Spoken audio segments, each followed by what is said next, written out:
না, আমার নাই। আমার আপনারাই সব। আমার ভক্তরা যারা আমাকে ভালোবাসেন। হ্যাঁ, যদি আপনি আমাকে ভালোবাসেন তাহলে আমি আপনাকে চিনি। আপু জীবনে প্রথম যখন প্রেমের প্রস্তাব পান তখন আসলে কোন ক্লাসে পড়েন আপনি? ছোট্টবেলায়। কিসে পড়তেন? পুরো। ওইটাকে তখন প্রেম মনে হতো। এখন তো মনে হয় এটা প্রেম না। ওটা খেলা। একদম কিভাবে স্কুলে। কিভাবে বলুন তো একটু যদি একটু ছোট বলা ক্লাস যাবে? 3 পড়েছিলাম।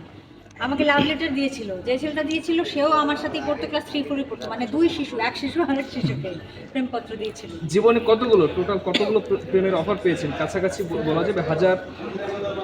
তো হবেই। 1000? তা জানি না।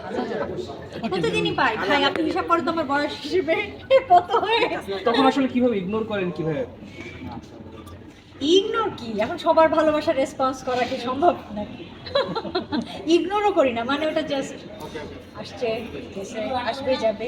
কাউকে না বলতে পারেন না কেন? সবাইকেই তো না বলি।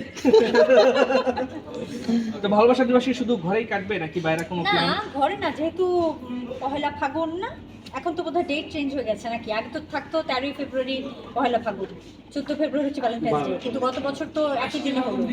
তো জানি না, বাইরে তো যাবোই, হলুদ শাড়ি পরি আর লাল শাড়ি পরি, যাই পরি, বাইরে তো যাবো। আপু এখনো প্রতিদিন কয়টা মেসেঞ্জারে প্রেমের অফার? প্রেমের অফার মেসেঞ্জারে যেগুলো আসে ওগুলো প্রেমেরই আসে।